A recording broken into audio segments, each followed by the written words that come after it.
Welcome to the Home Business Podcast with Richard Captain Henderson, publisher of Home Business Magazine, and Sherilyn Colleen, managing editor. This how-to show helps you successfully operate your home-based business. Greetings and welcome to the Home Business Podcast. I'm Richard Captain Henderson, your skipper at Home Business TV. And I'm Sherilyn Colleen, your co-host. Let's secure for sea and get underway. How do the best salespersons become trusted advisors to business owners and top executives? It's all about preparing the right message and then getting in front of the right influencers and decision makers. As a home-based business owner, your goal is to close big sales and establish loyalty for the long term. Helping us to chart these waters today is Dr. Steve Bistritz, a top-level sales guru and author of Selling to the C-Suite. He's going to help our viewers meet and successfully sell to the unique expectations of business owners and executive buyers. So greetings, Dr. Steve Bistritz. Say hello to our podcast audience. Good morning. Hello out there. Good morning. Thanks for coming on our show. Where are you dialing in from today? Atlanta, Georgia. All right, cool. A little bit warmer than Well, almost sunny. Okay, all engines heads down. At the end of today's show, we'll share with you our best home-based business tip.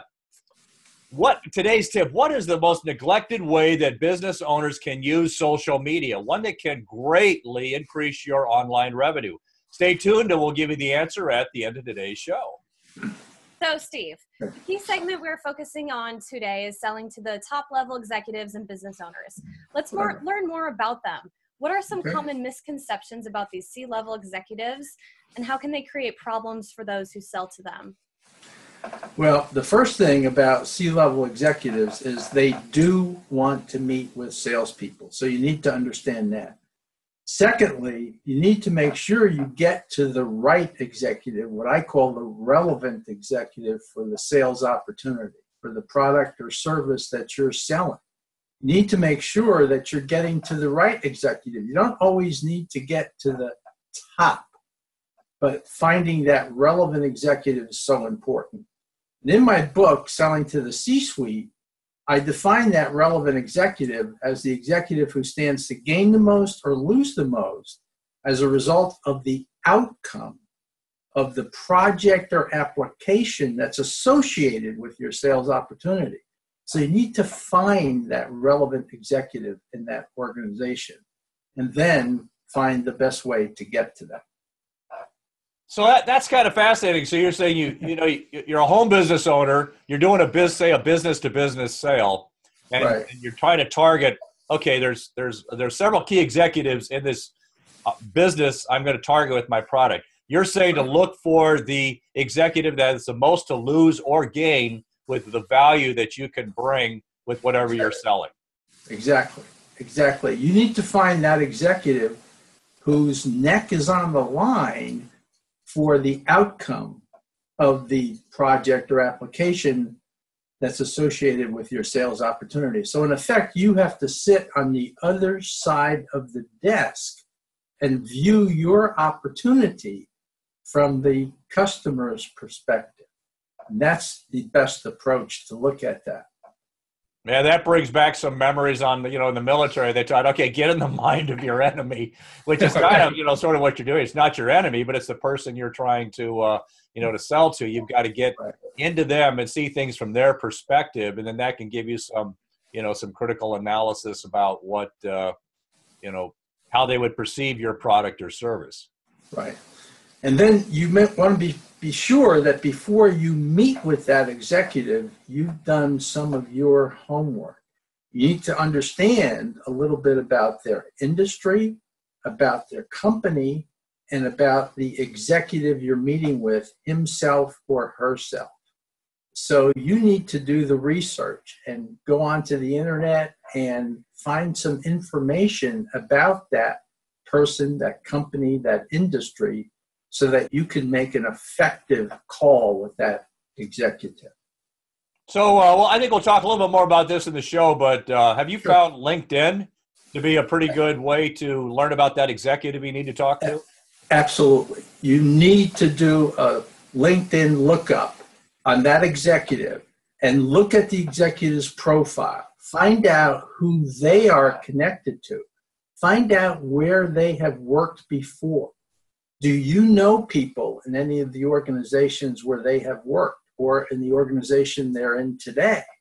Do you know people that they're connected to that you can make a phone call and find out about that person and get some more insight? So again, you're prepared to meet with that executive. And on the other side of that, you need to make sure that your LinkedIn profile is up to date, it's accurate, and it reflects how you could help your customers with your product or service. That's what you want to do because they're researching you perhaps and looking at your LinkedIn profile to find out that kind of information. Yeah, this is such an important topic for home business owners because so many of them are just looking at things from a small perspective and thinking they can only reach out to other home-based entrepreneurs and anything. But when you expand to larger companies, corporations, and business to business, that opens up, a lot of opportunities. So talk a little bit more about this. The first step in any sales situation is to gain access to the person you're selling to. And the top level executives do have, the most barriers to access. Dr. Bistritz, what are some of the best ways to gain access to the executive level, to that person you need to meet? Right. Well, what executives told us was the best way to get to them is through a lower level executive or through a lower level person in their organization who has credibility with that executive. And it could also be the gatekeeper. So the one thing I tell salespeople is make sure you treat the gatekeeper as a resource. And in fact, I really take that up a step. I say treat the executive gatekeeper as if he or she was the executive himself or herself. And that means treating them with respect, treating them with deference, and providing them the information they need that can help you get to that executive. And I was reading a business article in the New York Times a number of months back. And it was about this executive who was interviewing people to work for her.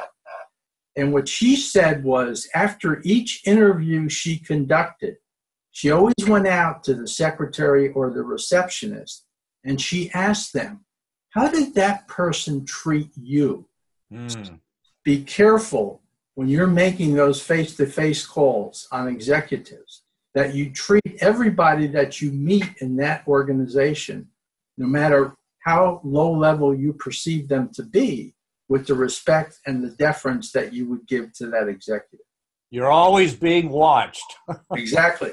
It's like when you're making a face-to-face call, you're on stage on Broadway. Yeah, so don't make that exception when you walk in and you're just walking through there and you're not on stage. You're on stage when you're walking through into that office. People are looking at, particularly just people instinctively, somebody new walks in, hey, what's going on here? And their feedback's going to be important. Yeah.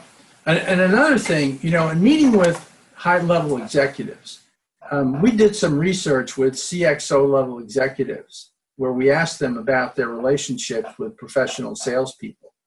And when I did that research, this is a number of years back, I used some MBA students from the University of North Carolina. I talk a little bit about this in the book. And we did some of those face-to-face interviews with executives. And after one of the first ones we did, it was actually a practice interview on one of the co-sponsors of our research. It was the CIO of a major corporation whose name you would recognize. I'll leave that out here. Okay? But after the MBA student had asked all the questions, I sat across the desk from the CIO, again, a Fortune 500 company. And I said to that CIO, now, Jim, why would you ever want to meet with a professional salesperson? And his answer absolutely astounded me. He said, Steve, I meet with professional salespeople because often they can offer me solutions that even people within my own organization can't develop. And I want the benefit of their knowledge and experience. And that's why I'll meet with a professional salesperson, because they've seen this situation in other companies. And I want the benefit and value of that experience. And how that validated me as a professional salesperson, and also gave me a great story for my book. Okay. Well, that really ties in, definitely ties in with what we put out to the home business market, is that every home business owner is a salesperson. You have to be a salesperson. So, you know, when you hear this salesperson, remember that means you. Well, before moving on to our next topic, I'd like to highlight this show's sponsor, Safety Technology. Start a home business marketing non-lethal self-defense products. Work with Safety Technology, the industry leader for 29 years. Sell through home parties, swap markets, auction sites, and your own e-commerce website. For more information, visit helpdefendpeople.com or our podcast website for more information on sponsors. Now, if you're selling to a larger company, say for a business-to-business sale, you have an added challenge in getting to the right person. Steve, how do you identify that relevant executive for the sales opportunity? Well, I mean, that's a great question. And again, I devote a whole chapter in the book about this. And what you have to do is you're always observing what's happening in that customer organization, no matter what kind of call you make. And it's not, not going to happen perhaps on the first call that you have on that customer in that organization. But you're always looking for and gathering information. And kind of at the end of the day, you have to triangulate that information and put together your research that you've done. You're speaking with other people in that organization. You're observing what happens when they have reorganizations and things of that nature. You're seeing who the winners, who the losers are. So eventually you will find out who the executive is that's in charge of the application or project that your solution is trying to solve. And another thing, when you're talking to executives, what executives told us was they want salespeople who listen before proposing a solution. So don't just go in there with your product or service trying to find a home for it, if you will. You're trying to solve a problem for that customer, and make sure that you listen and understand what those problems and requirements are so that you can offer a solution that provides value for them. So it sounds like a natural then is, talk to them first before putting your proposal together, but take your proposal and weave into it things that you've heard from the client to make that connection. Exactly. And if they're going to go out with an RFP, for example, for products or services, you want to be in there early talking to that executive so that they include some specifications regarding your product or service.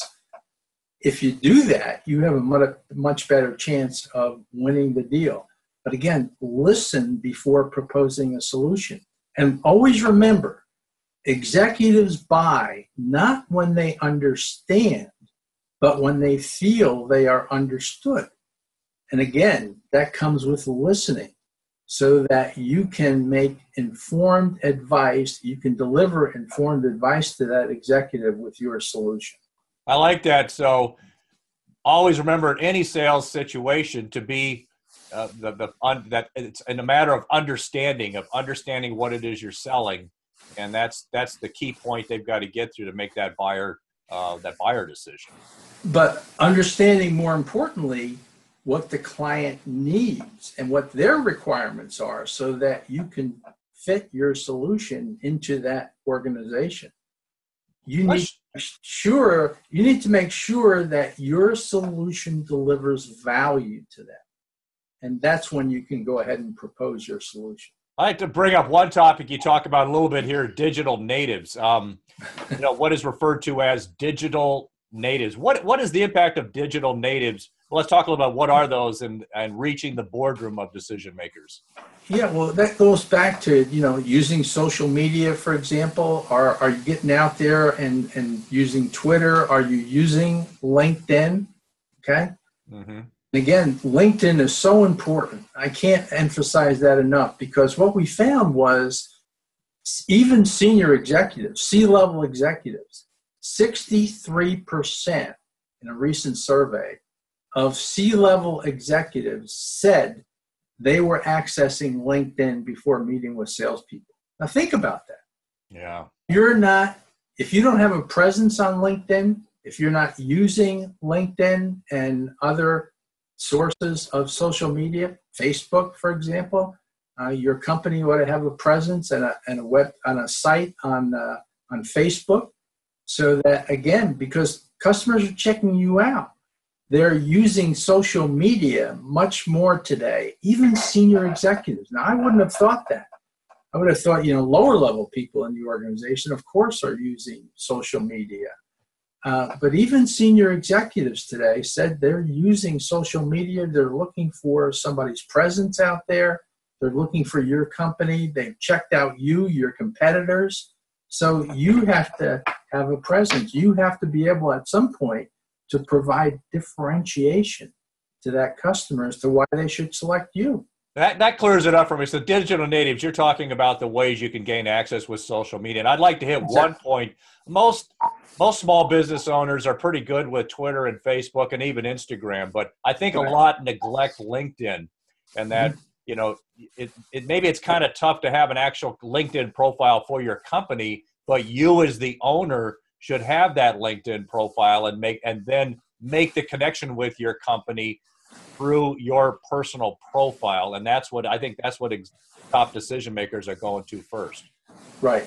And again, you want to make sure that your personal profile demonstrates to that executive how you can provide value to them. Because when you're talking value, you're talking to an executive in that organization.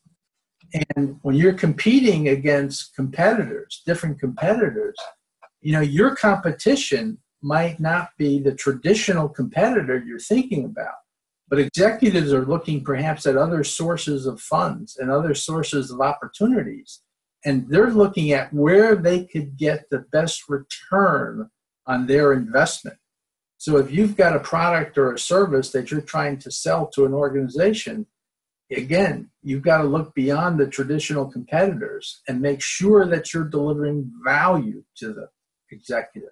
That's what they're focused on. Good point. So touching more on that, how are online tools and social media revolutionizing the way executives buy? Are there any other social platforms you could mention?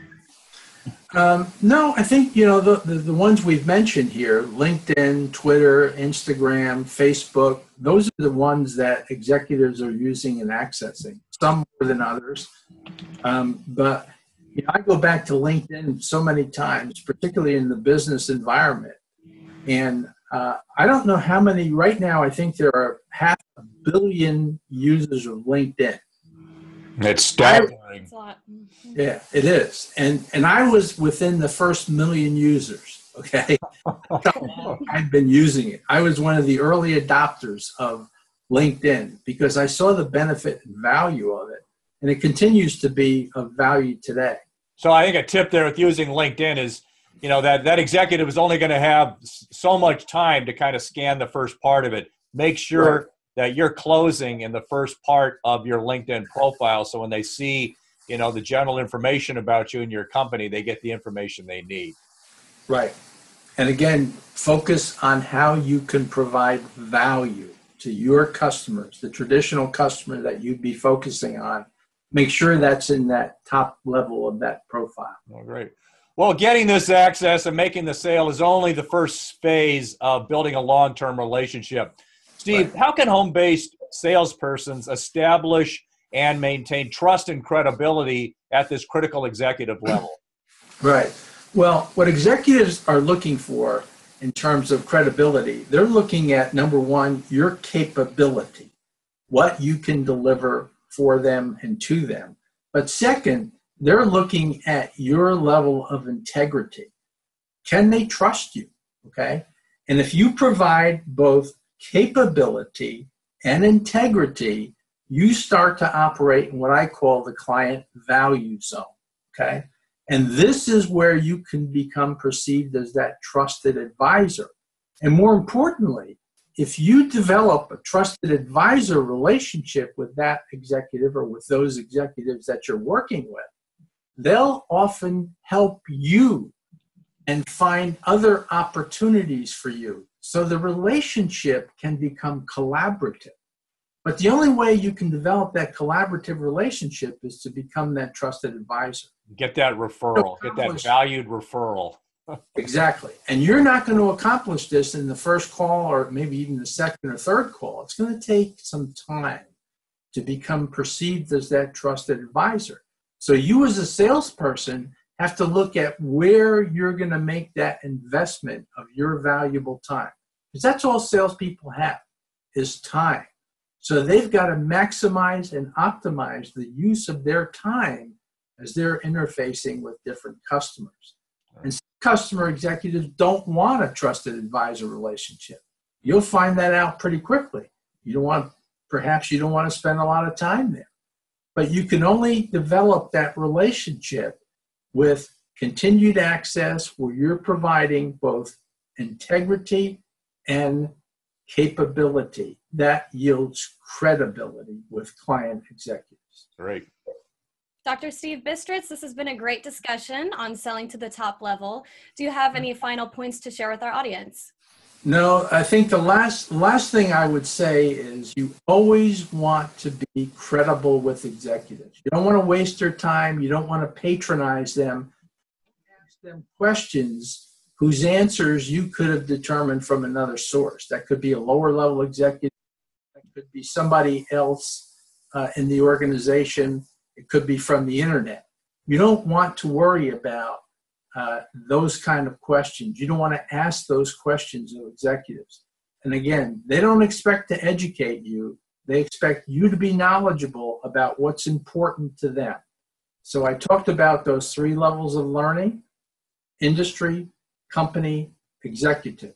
Just keep that in mind. And again, last point, always listen before proposing your solution. Well, Dr. Steve Bistritz, thank you for being such a great guest on the Home Business Podcast. You're welcome. Enjoyed it. To learn more about Dr. Steve Bistritz, visit our podcast website at homebusinessmag.com for more information. Okay, the answer to today's home business tip. What is the most neglected way the home business owners can use social media, one that can greatly increase your online revenue? Use social media such as Facebook and Twitter to provide customer service and care to your existing clients. Besides being an efficient way to keep in contact, you'll lay the foundation for future sales. Thank you for joining us in this episode of the Home Business Podcast. Share your feedback with us on Facebook, Twitter, Instagram, and at our website, homebusinessmag.com. Visit the website for information on advertising. Subscribe free to our newsletter. Please visit our sponsors. For more information, visit homebusinessmag.com or the Home Business Expo at homebusinessexpo.com. I'm Richard Captain Henderson saying anchors away. And I'm Sherilyn Colleen. We'll talk with you soon. Until then, make it a great home-based biz day. Bye.